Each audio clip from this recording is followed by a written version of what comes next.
Voice of మైనారిటీని స్వాగతం సుస్వాగతం. సాధారణంగా కూటమి ఎన్నికల ప్రచారంలో ఏం చెప్పేదంటే డబుల్ ఇంజిన్ సర్కార్ వస్తే స్టేట్ చాలా స్పీడ్గా అభివృద్ధి చెందుతుంది అని చెప్పేవారు. మోడీ కూడా అలాగే అనేవాడు.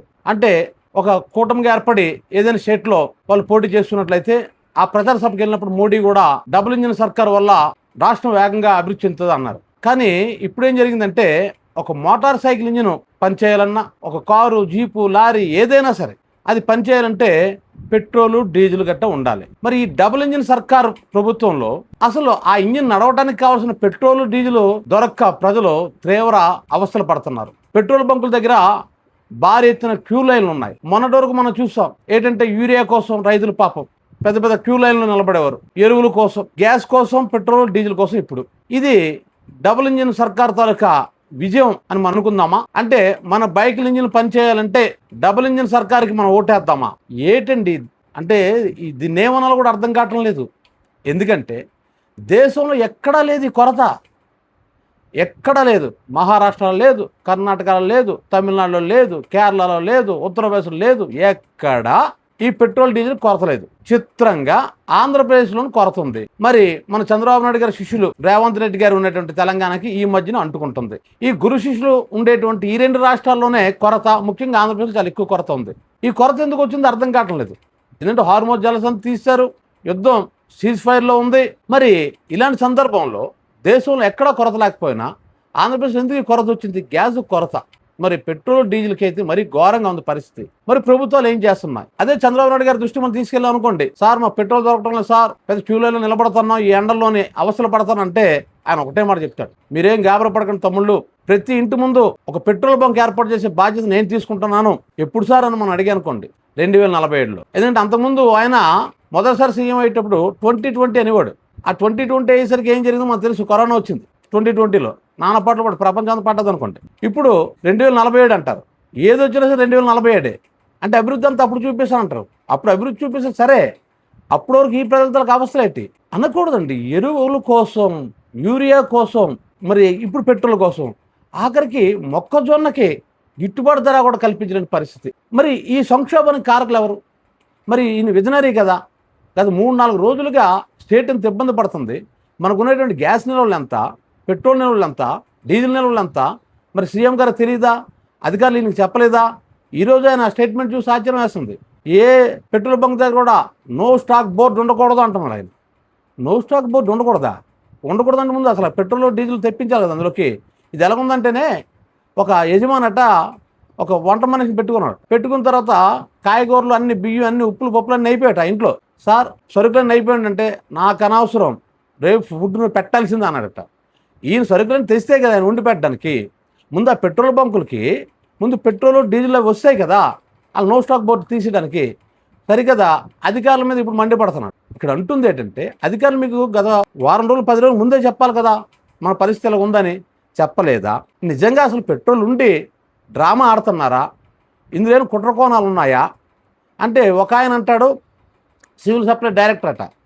దీనికి కారణం ఏంటంటే ఇంకా అధికారులు వైసీపీ జగన్మత్తులోనే ఉన్నారు. ఈ సంక్షోభానికి కారణం జగన్ అట. ఇది మరీ చిత్రంగా ఉంది. జగన్ దిగిపోయి 2 సంవత్సరాలు అయిపోయింది. యుద్ధం ఈ మధ్య వచ్చింది, కరువు మొన్న వచ్చింది. అసలు ఆ మాట కోసం ఏ రాష్ట్రానికి రాని కరువు మన రాష్ట్రానికి వచ్చింది. ఈ విషయంలో ఏంటి దీనికి జగన్మత్తులు అధికారులు ఉన్నారంటారు. ఎట్టు తిప్పి చూసినా సరే జగన్.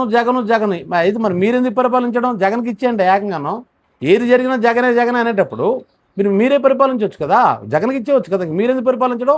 ఇక్కడ పాయింట్ ఏంటంటే సివిల్ సప్లై మంత్రి గారు ఏం చేస్తున్నారు? ఆయనది డ్యూటీ. కానీ ఇప్పుడు ఈ పరిస్థితుల్లో ఆయన మనం ఏం అనలేం. ఎందుకంటే సార్ తాలూకా తండ్రి గారు చనిపోయారు, నాదెండ్ల భాస్కరరావు గారు.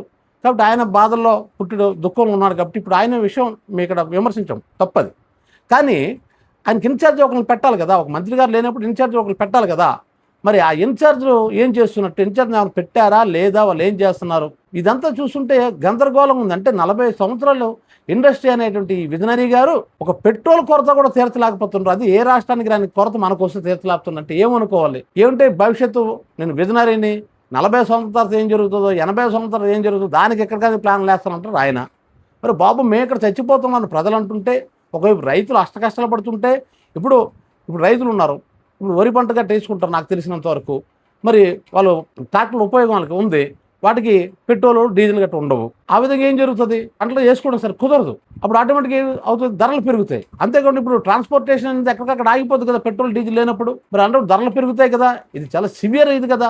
ఇంత సివియర్ సమస్య ముందు పెట్టుకొని మన చంద్రబాబు నాయుడు గారు చర్యలు తీసుకోకపోవడం అంటే నాకు అర్థం కావట్లేదు. మేము అంటుంది ఏంటంటే ఆయన విజనరీ కాబట్టి, ఆయన ఆర్డినరీ పర్సన్ అయితే మేము అడగపోదు, విజనరీ కాబట్టి అడగవలసి వస్తుంది.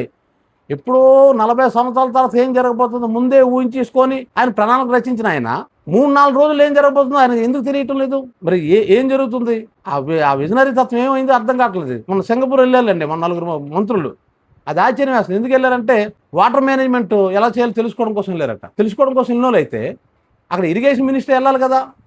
ఐ థింక్ రామనాయుడు గారు అనుకుంటాను, ఆయన ఎక్కడే ఉన్నారు. హోమ్ మినిస్టర్ గారు వెళ్ళారు, అచ్చెన్నాయుడు గారు వెళ్ళారు. అచ్చెన్నాయుడు గారు ఎవరండి? వ్యవసాయ శాఖ మంత్రి.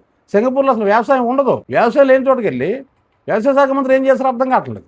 ఇదేం విజనరేమో మాకు అర్థం కావట్లేదు. దానికి 98 కోట్లు అంత ఖర్చు అయింది అంటున్నారు. ఇదంతా ఏం జరుగుతుంది ఈ దేశంలో? ముఖ్యంగా మన రాష్ట్రంలో ఏం జరుగుతుంది? ఈ డబుల్ ఇంజిన్ సర్కార్ ఏమైంది?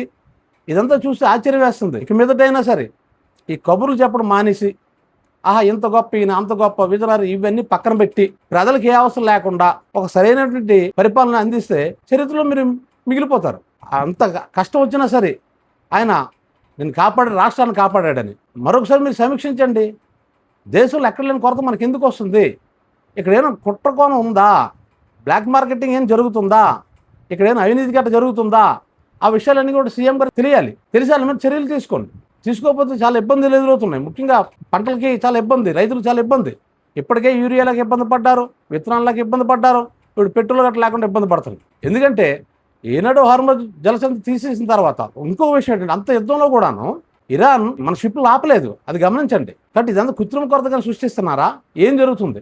ఏదైనప్పుడు కూడా ప్రభుత్వాలు వెంటనే మేల్కొని, ముఖ్యంగా మన డబుల్ ఇంజిన్ ప్రభుత్వం వెంటనే మేల్కొని వీటి మీద చర్యలు తీసుకోకపోతే పరిస్థితులు మరింత దారుణంగా మారిపోవడానికి అవకాశం ఉంది. ఈ వీడియో కానీ మీకు నచ్చినట్లయితే వాయిస్ ఆఫ్ మంజాల్ సెంటర్కి లైక్ చేయండి, షేర్ చేయండి, సబ్స్క్రైబ్ చేయండి.